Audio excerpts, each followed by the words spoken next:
നമ്മോടൊപ്പം ഇന്ന് 1998-99 ബാച്ചിന്റെ പൂർവ്വ വിദ്യാർത്ഥി സംഗമത്തിന് വേണ്ടി നമ്മുടെ ഖാദർ മാഷ് ഇവിടെ എത്തിയിട്ടുണ്ട്. 1988 മുതൽ 2018 വരെ നമ്മുടെ സർവീസിലുണ്ടായിരുന്നതാണ്. MHS മുന്നേറിലെ അധ്യാപകനാണ്. എല്ലാവർക്കും പ്രധാനപ്പെട്ട ഒരു കാലഘട്ടത്തിൽ നമ്മോടൊപ്പം ഉള്ള അധ്യാപകനാണ്.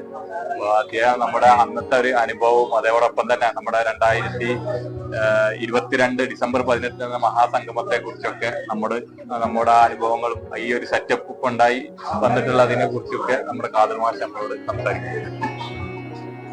നമ്മുടെ വിദ്യാർത്ഥികളെ നമ്മുടെ 98-99 ബാച്ചിലുള്ള വിദ്യാർത്ഥികളുടെ സംഗമത്തിന് വേണ്ടിയിട്ട് നമ്മുടെ പഴയ പാത മുദ്രകൾ പതിച്ച മൂന്നിയൂർ ഹൈസ്കൂളിൽ നമ്മളിവിടെ എത്തിയിരിക്കുകയാണ്. ഈ രണ്ട് നിമിഷത്തിലാണ് നമ്മുടെ പഴയകാല സമ്പത്തെ കുറിച്ചിട്ട് ഒരു ചോദ്യം വന്നത്. നമ്മുടെ മനസ്സിൽ മറക്കാൻ പറ്റാത്ത, ജീവിതത്തിൽ നമ്മുടെ മനസ്സിൽ എന്നും നിലനിൽക്കുന്ന ഒരു സംഘമായിരുന്നു നിങ്ങൾ സംഘടിപ്പിച്ച ഡിസംബർ 17 2022 ഡിസംബർ 17 നടത്തിയ ആ സംഘം. അതിലെ ആപാലവൃദ്ധം ജനങ്ങള്, അതേപോലെ തന്നെ നമ്മുടെ മുഴുവൻ വിദ്യാർത്ഥികളും ആ സംഗമത്തിലുണ്ടായിരുന്നു. ആ സംഗമത്തിന്റെ നല്ല സംഘാടകരായിരുന്നു നടത്തിയ. അവരെന്താണ് ശരിക്ക് ഇച്ഛാശക്തിയോട് കൂടിയിട്ട്, ഊർജ്ജസ്വലതയോട് കൂടിയിട്ട് ആ പ്രവർത്തനത്തിന് അതിന്റെ ശരിക്കുള്ള ക്രമാനുഗതമായ ആ പരിപാടികളിലൂടെ തന്നെ അത് സംഘടിപ്പിക്കാൻ അവർക്ക് സാധിച്ചിട്ടുണ്ട്.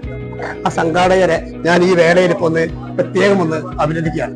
ഞാൻ ആ സംഘാടകരിലെ പല ആളുകളെ അന്വേഷിച്ചപ്പോൾ മനസ്സിലായത് അവർ ആരും സ്ഥലത്തില്ല എന്നുള്ളതാണ് കേട്ടത്.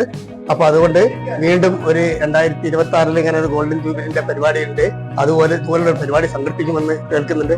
എങ്കിലും വളരെയധികം നന്നാവുന്നു. ഞാൻ അതിനെ വളരെയധികം സ്വാഗതം ചെയ്യുന്നു.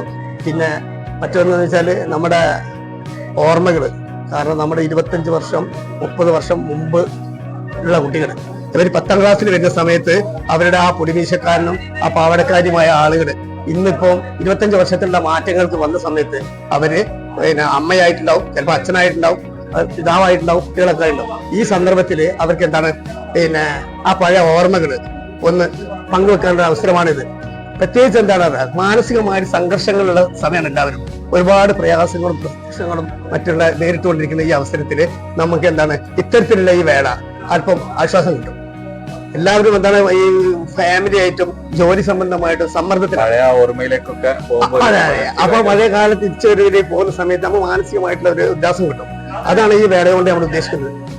അതിനുവേണ്ടി നമ്മളെല്ലാവരും ഒത്തൊരുമിച്ചുകൊണ്ട് അടുത്ത ഭാവി പരിപാടിക്ക് വേണ്ടിയിട്ട് ഇത് കേട്ടു. അത് നന്നായി നടക്കാൻ സാധിക്കട്ടെ എന്ന് ആശംസിച്ചുകൊണ്ട് താങ്ക് യു.